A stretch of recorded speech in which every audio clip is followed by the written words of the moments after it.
노새 이야기는 빼고 왜 온천 타령을. 글 김문수 목사. 개역. 시브온의 자녀는 아와와 아나며 이 아나는 그 아비 시브온의 나귀를 칠 때에 광야에서 온천을 발견하였고. 창세기 36장 24절. 흠정역. 시브온의 자손은 이러하니 곧 아야와 아나이니라. 이 아나는 자기 아버지 시브온의 나귀를 먹일 때에 광야에서 노새들을 발견한 자더라. KJV. And these are the children of Ziberon, both Aya and Anna. This was that Anna that found the mirrors in the wilderness as he fed the ashes of Zebron his father. 창세기 36장 24절은 킹 제임스 성경 독자들이 궁금하게 여기는 구절들 중 하나입니다. 많은 분들이 현대 역분들은 아나가 광야에서 온천을 발견하였다고 하는데 왜 킹 제임스 성경은 온천이 아니라 노새들을 발견했다고 번역했느냐 하고 의문을 제기합니다. 사실 이 질문은 순서가 바뀌어야 합니다. 우리 믿음의 선배들은 지난 400년 동안 킹 제임스 성경을 통해 이것이 노새들이라고 믿어왔는데 왜 최근에 와서 사람들은 이것을 온천이라고 읽느냐 하는 것입니다. 어떤 분들은 그게 온천이면 어떻고 노새면 어떤가? 그런 사소한 문제는 우리가 구원받는 것과는 아무런 상관이 없지 않은가? 라고 주장할지도 모릅니다. 그러나 성경은 사람이 하나님의 입에서 나오는 모든 말씀으로 살 것이라고 하였습니다. 마태복음 4장 4절 말씀. 그 모든 말씀에는 바로 이 구절도 포함됩니다. 또한 이 구절이 우리의 구원과는 관계가 없다고 할지라도 모든 성경 말씀을 하나님의 진리의 말씀으로 믿는가 하는 우리의 믿음과는 아주 깊은 관계가 있습니다. 위 구절에서 노새라고 번역된 히브리어 이엠 스트롱코드 3222 이엠은 사전을 찾아보면 의미가 명확하지는 않으나 따뜻함, 노새로 번역된다고 되어 있습니다. 사실 이 구절이 정확히 무슨 뜻인지는 현대 히브리어 사전 편찬자나 현대 신학교에서 교육을 받은 신학자들은 알 수가 없습니다. 이 성경이 기록될 당시의 이스라엘 사람들이나 지금으로부터 약 400년 전 히브리어를 일상생활 언어로 자유롭게 구사할 수 있었던 킹 제임스 성경의 번역자들이라면 그 뜻을 알 수 있을 것입니다. 저는 하나님께서 그분의 말씀을 킹 제임스 성경을 통해 보존해 주신 것을 믿기 때문에 이것을 킹 제임스 성경에 기록된 대로 노새, mirrors라고 믿습니다. 이것은 증명이 필요한 것이 아니라 믿음이 요구되는 영역입니다. 그리고 그렇게 믿고 나서 창세기 36장을 읽어보면 과연 그렇다는 것을 알게 될 겁니다. 이 문제를 다루기 위해서는 우선 창세기 36장에 나오는 에서의 족보 문제와 그가 다른 족속과 통혼한 이야기를 짚고 넘어가는 것이 필요합니다. 1. 아홀리바마는 시브온의 딸인가 아나의 딸인가? 창세기 36장 2절. 개역.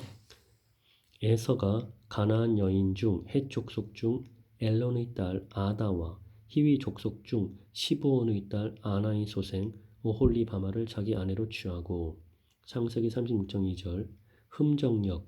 에서가 가나안의 딸들 중에서 헷 족속 엘론의 딸 아다와 또 히위 족속 시브온의 딸이요 아나의 딸인 아홀리바마를 자기 아내로 취하고. KJV. 에서 took his wives of the daughters of Canaan, Ada the daughter of Elon the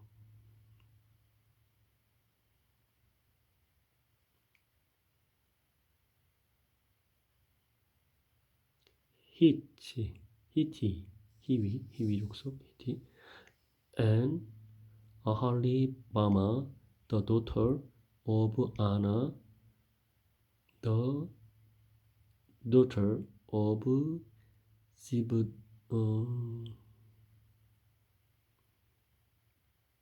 지분.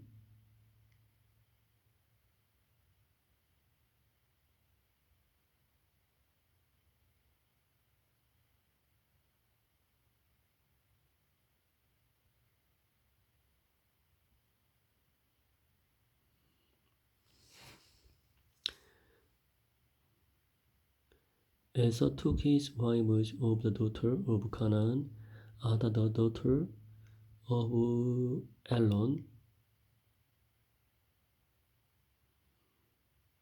헷 족속, 헷 족속, and Aholibama the daughter of Anna, the daughter of Zibon,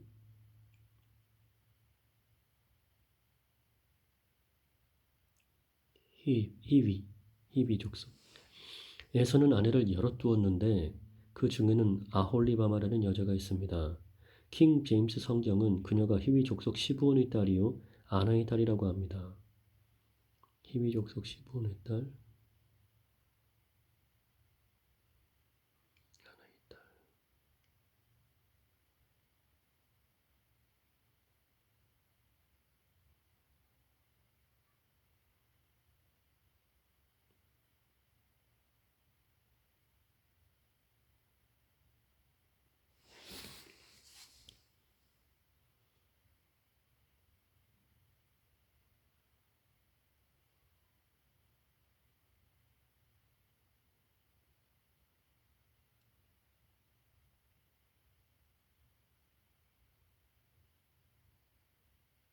시브온의 딸.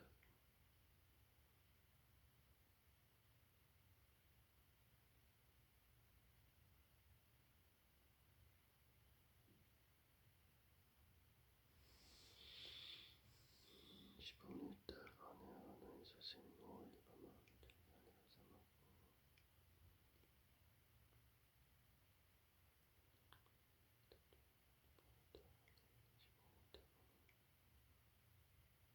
에서는 아내를 여럿 두었는데 그 중에는 아홀리바마라는 여자가 있습니다.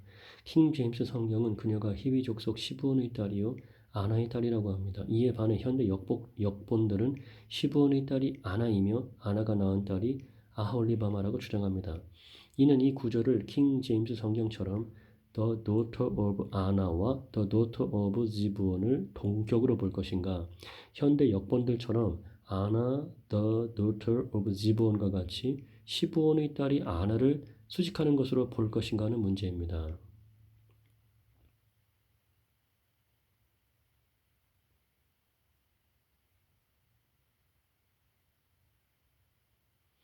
NIV는 후자의 입장을 택하여 아홀리바마를 시브온의 손녀, 그랜드 도터 오브 지브온라고 표기했습니다. 개역과 한글 킹 제임스 역은 이를 시브온의 딸, 아나의 딸로 번역하여 NIV와 같은 입장을 취하고 있습니다.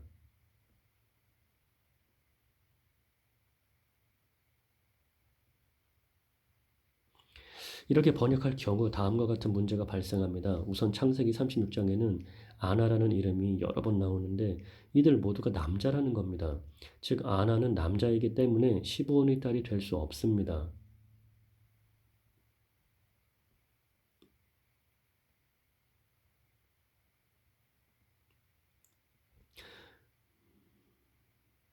그러므로 시브온의 딸 아나라는 것은 잘못된 번역입니다. 또한 성경의 족보는 남자를 중심으로 기술하므로 시브온에서 그의 딸 아나로 족보가 이어지지는 않는다는 겁니다. 만약 아나가 여자로서 딸을 낳았다면 그녀가 낳은 자녀는 자신이 시집을 간 시댁의 족보에 들어가야 합니다.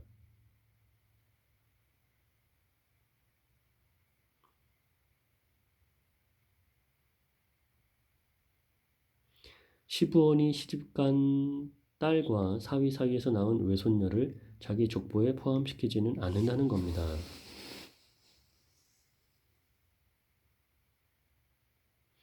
그러므로 시브온의 딸 이 아나를 수식하는 것이 아니라 시브온의 딸과 아나의 딸은 동격으로 보아야 합니다.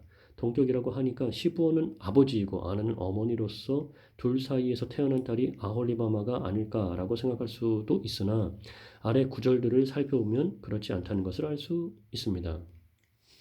시부온의 딸이요 아나의 딸로서 에서의 아내가 된 아홀리바마의 아들들은 이러하니 그녀가 에서에게 여호스와 얄람과 고라를 낳았더라. 창세기 36장 14절. 에서의 아내 아홀리바마의 아들들은 이러하니 곧 추장 여호스 추장 얄람 추장 고라라 이들은 아나의 딸이요 에서의 아내인 아홀리바마에게서 나온 추장들이더라. 창세기 36장 18절.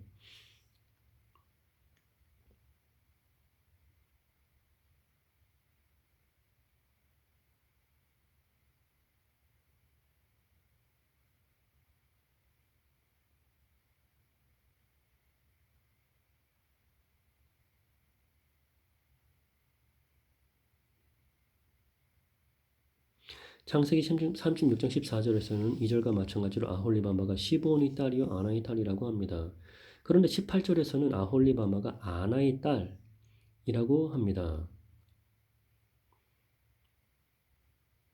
만약 시브온이 남자고 아나가 여자로서 둘이 부부 관계였다면 18절에서 그녀를 아나의 딸이라고 하지 않고 아버지의 이름을 따서 시브온의 딸이라고 기록했어야 합니다. 성경이 그녀를 아나의 딸이라고 기록한 것으로 보아 아나는 남자이며 독립된 가정을 이룬 가장이 틀림없습니다. 그렇다면 창세기 36장에는 아나라는 이름이 여러 번 등장하는데 이 아나는 도대체 누구이며 왜 아홀리바마가 시브온의 딸도 되고 아나의 딸도 되는 걸까요? 창세기 36장에는 호리 족속 추장들의 명단이 나옵니다. 그 땅에 거주하던 호리 족속 세일의 아들들은 이러하니 곧 로단과 소발과 시브온과 아나와 디손과 에셀과 디산이라. 이들은 에돔 땅에 있던 세일의 자손들로 호리 족속의 추장들이요. 창세기 36장 20절에서 20절, 21절. 호리 족속 세일에게는 로단, 소발, 시브온, 아나, 디손, 에셀, 디산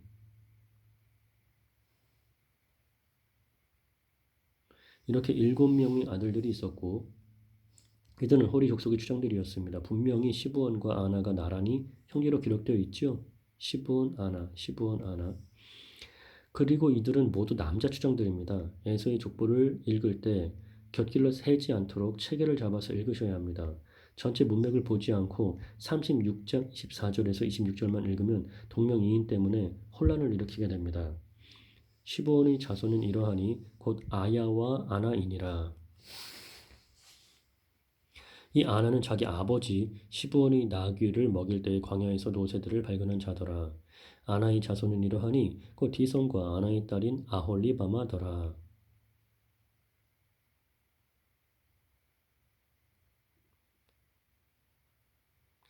디손의 자손은 이러하니 곧 햄단과 에스반과 이드란과 그라니요.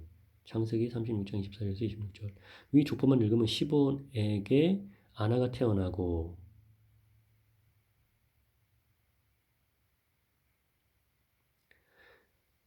아나에게서 디손에게서 햄단, 에스반, 이드란, 그란이 태어났다고 읽기가 쉽습니다. 그러나 먼저 창세기 36장 20절과 21절에 기록된 7추장들의 이름을 잘 기억해 두고 그 다음 구절들을 하나씩 읽어보시기 바랍니다. 이들 추장의 후손들은 그 다음 절부터 한 구절당 추장 한 명씩 자세하게 소개됩니다.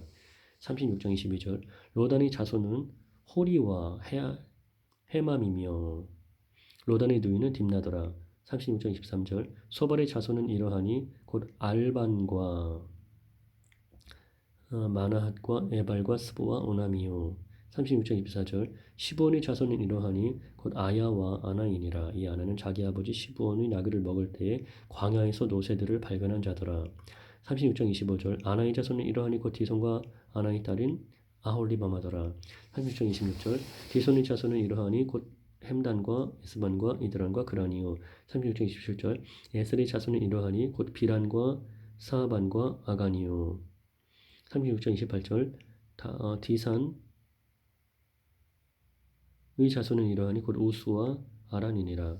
추장 로단의 자손은 22절에 추장 소발의 자손은 23절에 추장 시본의 자손은 24절에 추장 아나와 아나의 자손은 25절에 있습니다. 전체 문맥을 살펴보면 24절의 아나와 25절의 아내는 다른 인물임을 알 수 있습니다. 24절, 25절.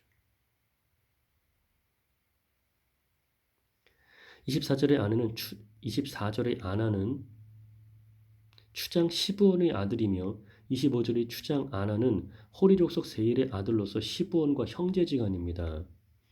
25절의 아나는 한 구절당 한 명씩 소개되고 있는 호리 족속 7추장 중의 한 명이며 아홀리바마의 아버지입니다.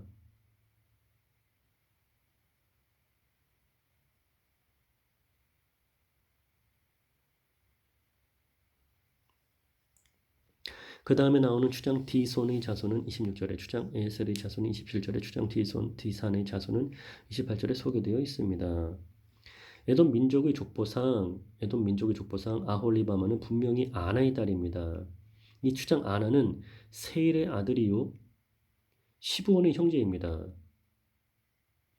성경은 아홀리바마가 아나의 딸이라고 4번이나 기록하고 있습니다. 그런데 그중 2번은 아홀리바마가 아나의 딸이며 또한 시브온의 딸이라고 기록하고 있습니다. 아홀리바마는 분명히 호리 족속 7추장 중 한 명인 아나의 딸인데 아홀리바마는 분명히 호리 족속 7추장 중 한 명인 아나의 딸인데 왜 2번씩이나 추장 시브온의 딸로 소개되었을까요?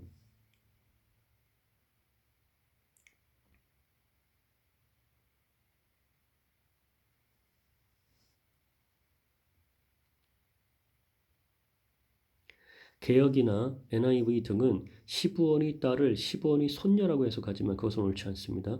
첫째로 아나는 분명히 남자 추장인데 개역과 같이 시브온의 딸 아나의 소생인 오홀리바마라고 번역라고 하면 아나가 여자가 되어버리기 때문입니다. 둘째로 위 족보에서 살펴본 바와 같이 아홀리바마의 아버지인 아나와 시브온은 형제지간이기 때문에 그녀는 시브온의 손녀가 아니라 여조카가 되기 때문입니다.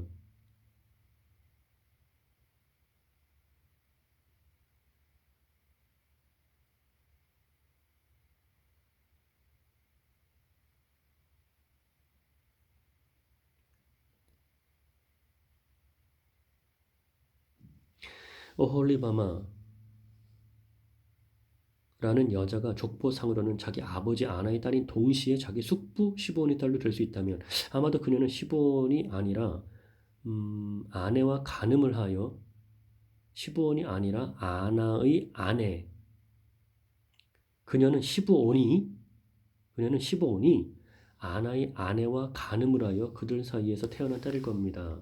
근친상간 문제가 나오니까 언뜻 이해가 안 된다는 분들도 있을 수 있는데 그들이 누구의 후손들인지 살펴보시기 바랍니다. 에서가 가나안의 딸들 중에서 해족속 엘론의 딸 아다와 또 히비 족속 시브온의 딸이요 아나의 딸인 아홀리바마를 자기 아내로 취하고 창세기 36장 2절 말씀 아홀리바마는 가나안의 딸들 중 한 명입니다. 가나안의 딸들이란 가나안 지방 사람이 아니라 가나안이라는 사람의 후손이라는 뜻입니다. 여기 거론된 사람들은 가나안 족속 중 히위 족속입니다. 잘 아시다시피 가나안 족속은 근친상간, 수간 등 온갖 사악한 범죄를 저지른 사람들입니다. 하나님께서는 이스라엘 백성들에게 그들의 죄악을 본받지 말라고 하시면서 레위기 18장에서 근친상간에 대해 엄중히 경계하셨습니다.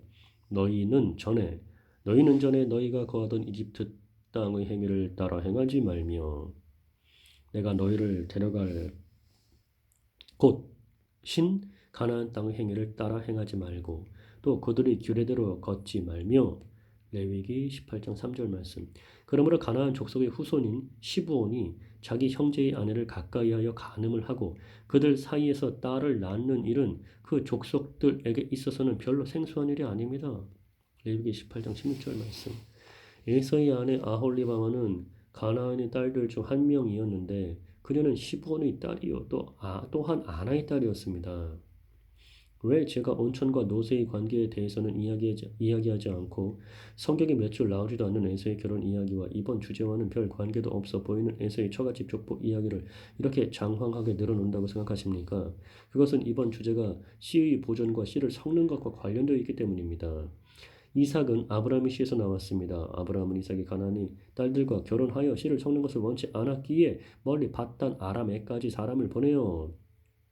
이삭의 신부 리브가를 데려왔습니다. 이삭의 씨에서는 야곱과 에서라는 두 아들이 나왔는데 두 아들 중 맏아들인 에서가 가나안 족속과 씨를 섞는 일을 저질렀다는 겁니다.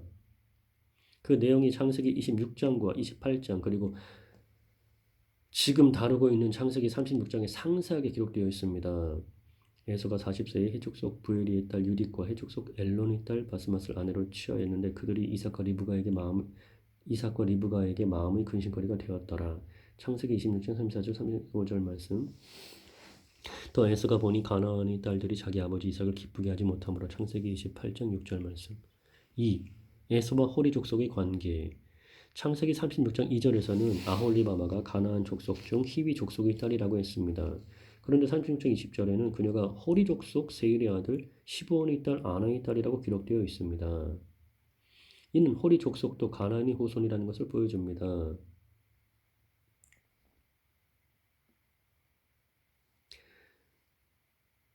가나안 땅에 살고 있어야 가나안 족속이 아닙니다. 홍수 이후 가나안의 후손들은 주로 남쪽 방향으로 널리 퍼져나갔는데 그들은 가나안 땅은 물론 세일산 일대에도 살고 있었습니다.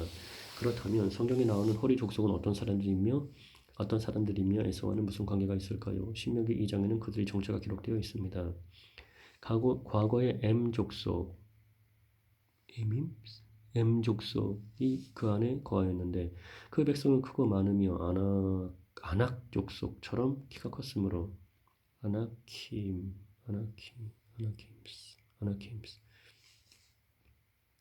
사람들이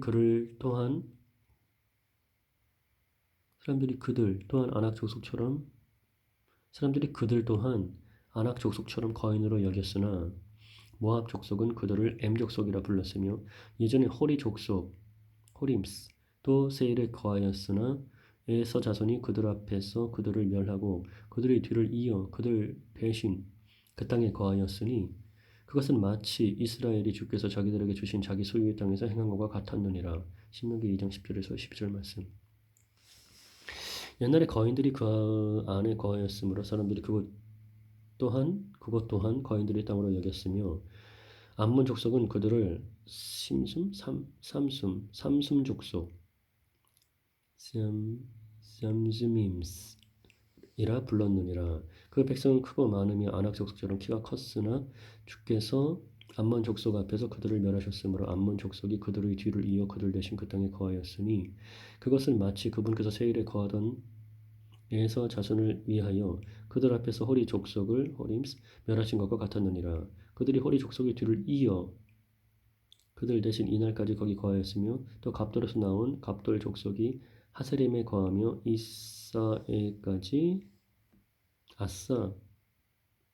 아사에까지 이른 아비 족속 아빔스를 멸하고 아비 족속을 멸하고 그들 대신 거기 거하였느니라. 신명기 2장 20절에서 23절 말씀. 위 성경 말씀들에는 거인 족속들의 이름이 등장합니다. 에밈스, 아나킴스, 오림스, 잠즈밈스, 아빔즈, 쥐짐스, 르바임즈 등은 모두 네피림, 즉 거인 족속들의 이름입니다. 신명기 2장 12절은 이스라엘이 거인 족속과 싸워 그들을 멸한 것처럼 에서 자손도 세일에 거하던 호리 족속을 그렇게 하였다고 합니다. 또한 신명기 2장 20절에서는 주께서 삼숨 족속을 암몬 자손들 앞에서 멸하고 그 땅을 암몬 족속이 차지하게 하셨는데 22절에서 그것은 마치 주께서 에서 자손을 위하여 그들 앞에서 호리 족속을 멸하신 것과 같다고 합니다. 이 성경 기록들이 사실이라면 호리 족속은 이스라엘이 멸한 거인 족속들이나 암몬 자손들이 멸한 삼섬 족속과 같이 거인 족속을 지칭하는 이름이 분명합니다. 호리 족속은 이 성경 기록들이 사실은 호리 족속은 이스라엘이 멸한 거인 족속들이나 암몬 족속이 멸한 삼섬 족속과 같이 거인 족속을 지칭하는 이름이 분명합니다. 창세기와 유다서의 기록에 의하면 자기 신분을 지키지 않은 천사들이 사람들의 딸들에게로 들어와서 거인들을 낳았습니다. 창세기 6장 4절, 유다서 1장 6절. 즉 거인들은 타락한 천사들과 사람들의 씨가 뒤섞인 교잡종이라고 할 수 있습니다. 당시의 땅에는 거인들이 있었고 그 뒤에도 있었으니 곧 하나님의 아들들이 사람들의 딸들에게로 들어와 사람들의 딸들이 그들에게 아이들을 낳았을 때더라. 바로 그들이 옛적의 강력한 자들, 즉 명성 있는 자들이 되었더라. 창세기 6장 4절 말씀. 마귀는 사람의 씨를 혼잡하게 하여 하나님의 창조 질서를 어지럽히고 여자의 씨가 세상에 오는 것을 막으려고 하였지만 하나님께서는 이 세상을 홍수로 심판하시고 노아를 통해 사람의 씨를 보존하셨습니다. 그런데 홍수가 끝난 후 노아의 후손들 가운데서 가나안의 자손들은 다시 낯선 육체를 따라가서 사람의 씨를 다른 것과 섞는 일이 일어납니다. 그런 사례가 실제로 가나안 땅에 있었으며 창세기 13장 5절 6절 하나님의 심판으로 멸망한 소돔과 고모라가 그 대표적인 예입니다. 유다서 1장 7절 14째 해에 그돌라오멜과 그와 함께한 왕들이 와서 아스드롯 가르나임에서 르바 족속을, 함에서 수스 족속을, 사회 기라다임에서 엠 족속을 치고 또 호리 족속을 치되 그들이 산 세일에서 치고 광야 옆에 있는 엘바란까지 이르렀더라. 창세기 14장 5절 6절 말씀. 이것은 소돔과 고모라와 그것들의 주변 도시들이 같은 방식으로 자기를 음행에 내주고 나선 육체를 따라가다가 영원한 불로 보복을 당하여 본보기가 된 것과 같으니라. 유다서 1장 7절 말씀.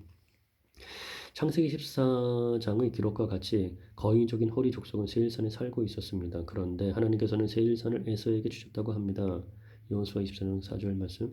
창세기 36장은 에서가 세일산에 거하였는데 창세기 8절 말씀. 원래 그 땅에 거주하던 사람들은 호리 족속이었습니다는 호리 족속이었다는 사실을 거듭 확인시켜주고 있습니다. 창세기 3장 20절 말씀. 에서가 아내로 맞이한 여자 아홀리바마는 호리 족속 세일의 아들들 중 추장 아나의 딸이었습니다. 이것을 보면 에서가 그 땅에서 호리 족속을 완전히 쫓아내지 않고 그들과 연합하고 통혼을 하였다는 것을 알 수 있습니다. 하나님께서는 사람들을 죄에서 구원할 여자의 씨가 오는 통로를 예비하시려고 아브라함을 우상의 도시에서 불러내셨습니다. 아브라함에게는 이삭과 이스마엘이라는 두 아들이 있었는데 하나님께서는 약속을 따라 난 이삭과 육신을 따라 난 이스마엘을 분리하셨습니다. 그러나 창세기 36장은 바로 그 이삭의 아들인 에서가 다시 거인 족속으로 불리는 호리 족속과 통혼하여 씨를 섞는 일이 일어났다는 것을 지적하고 있습니다. 3. 온천인가 노새인가? 14절 말씀. 지금까지의 내용을 잘 읽고 이해하셨다면 창세기 36장 24절 말씀이 호리 족속이 세계 최초로 노천, 온천을 발견한 이야기가 아니라는 것을 이해할 수 있으리라 생각합니다. 개역.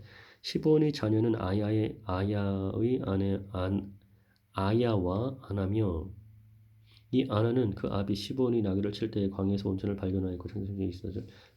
흠정역. 시브온의 자손은 이러하니 곧 아야와 아나이니라. 이 아나는 자기 아버지 시브온이 나귀를 먹일 때에 광야에서 노새들을 발견한 자더라. 위 구절에 나오는 아나는 아홀리바마의 아버지인 추장 아나가 아니라 추장 시브온의 아들 아나입니다. 그런데 왜 느닷없이 개역이나 NIV 등은 아나가 온천을 발견했다는 이 이야기를 할까요? 온천을 발견했다는 이야기를 할까요? 킹 제임스 성경을 제외한 다른 역번들은 이것을 온천이라고 번역했지만 이 말씀은 아나가 광야에서 온천을 발견해서 목욕탕이나 찜질방 영업을 했다는 기록이 아닙니다. 지금 창세기 36장은 타락한 천사들과 사람의 딸들이 씨를 섞어 호리 족속, 호림스이라는 거인족이 나오고 그들이 근친상간을 행하였고 아브라함의 씨에서 나온 에서가 그런 패역한 족속과 통혼하여 씨를 섞는 사건을 고발하는 내용인데 거기서 왜 뜬금없이 온천 얘기가 나오겠습니까? 이 말씀은 지금까지 문맥으로 살펴볼 때 이제는 천사와 사람이 씨를 섞는 것, 하나님께서 택하여 구별하신 아브라함의 자손과 마귀를 섬기는 이방 민족이 서로 씨를 섞는 것뿐만 아니라 자연계에서도 이종 교배가 나타났다는 것을 보여주는 말씀입니다. 창세기 36장 24절 말씀은 아나가 아버지의 나귀를 먹일 때 노새들을 발견했다고 합니다. 성경을 전혀 모르는 불신자에게 나귀와 온천이 무슨 관계가 있느냐고 물어보십시오. 다들 이게 무슨 말인가 싶어 황당한 표정을 지을 겁니다. 그렇다면 그들에게 나귀와 노새가 무슨 관계가 있느냐고 물어보십시오. 성경 말씀을 믿는 사람들이나 믿지 않는 사람들이나 나귀와 노새는 아주 밀접한 관계가 있다고 대답할 겁니다. 초등학생 정도 되면 수나귀와 암말 사이에서 이종 교배로 태어나는 것이 노새라는 것을 알고 있으며 조금 더 공부한 사람이라면 수말과 암나귀 사이에서 태어난 것을 버새라고 한다는 것까지 알고 있을 겁니다.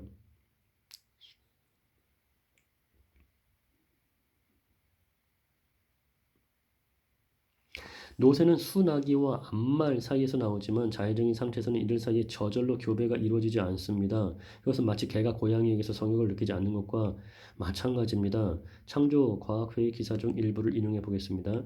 그런데 이러한 생물의 각 종들은 다른 종끼리는 자연 상태에서 서로 교배하지 않는다. 예를 들어 나방은 암컷이 생식대가 되어서 암냄새를 피우면 주위에 4km 반경의 수컷 나방들이 냄새를 맡고 몰려든다. 그렇지만 4km 반경 내에 다른 어떠한 곤충도 이에 대하여 전혀 반응하지 않는다. 모양이 비슷하다고 하는 수컷 나비들이 날아오는 것은 아니다. 여기에는 다른 생물도 예외는 아니다. 생물학자들이 이러한 질서를 깨뜨리려고 많은 노력을 해보았다. 긍정적인 해석으로 인간에게 더 유익한 생물을 만들어 보려는 또는 순수한 궁금증에서 나온 노력이었을 수도 있을 것이다. 가까운 종들 사이의 소위 종간 잡종, 믹스드 애니멀 또는 하이브리드를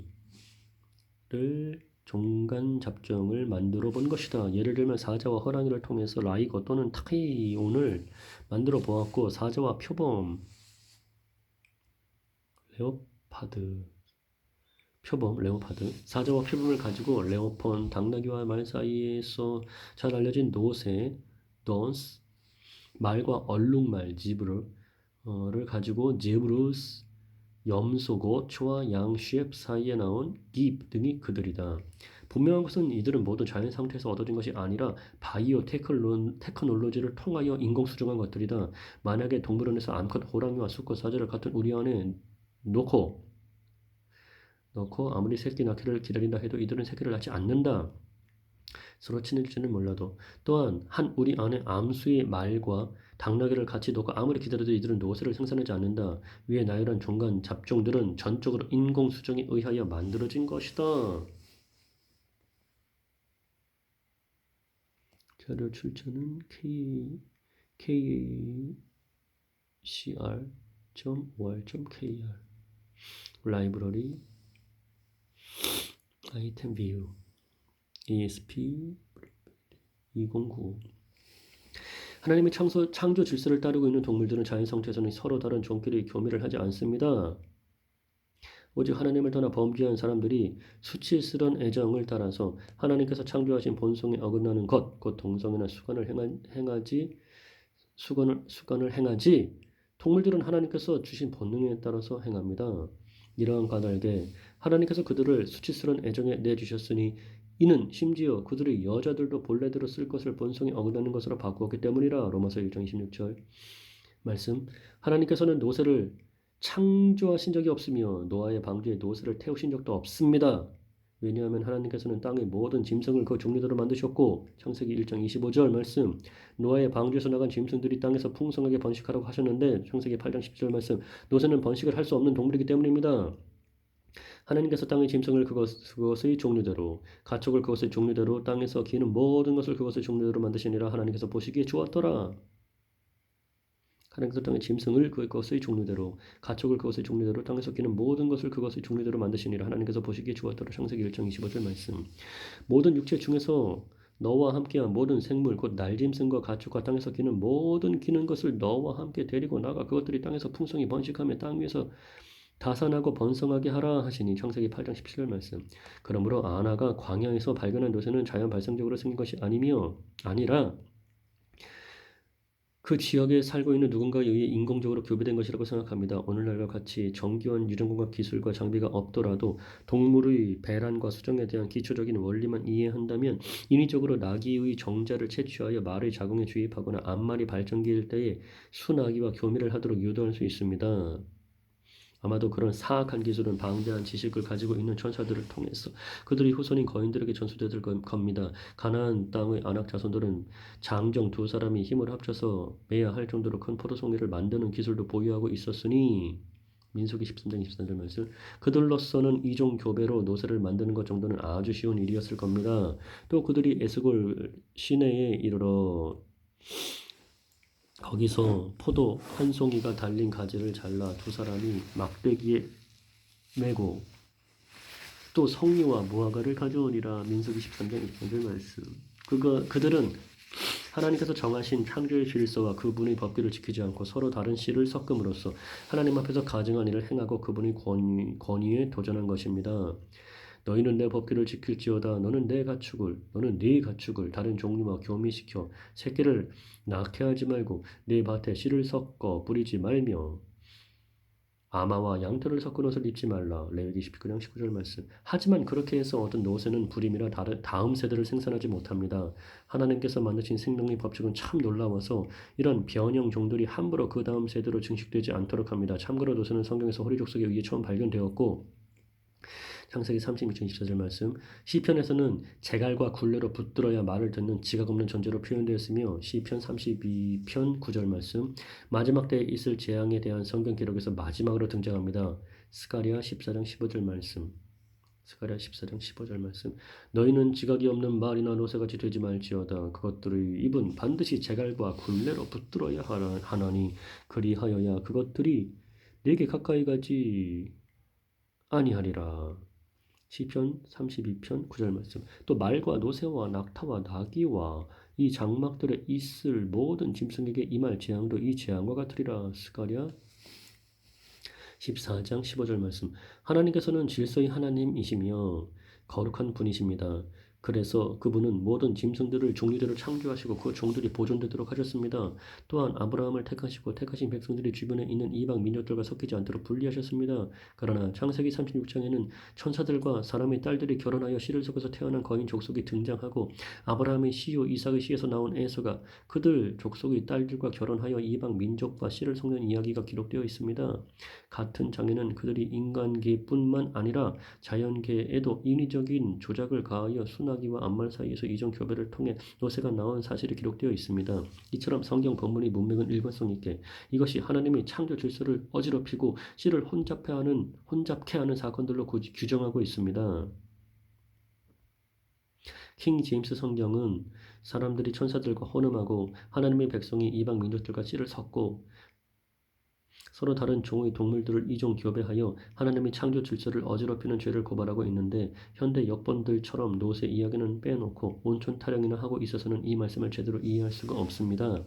창세기 36장 6, 7절 7절에서는 야곱과 에서가 서로 분리된 사실이 기록되어 있습니다.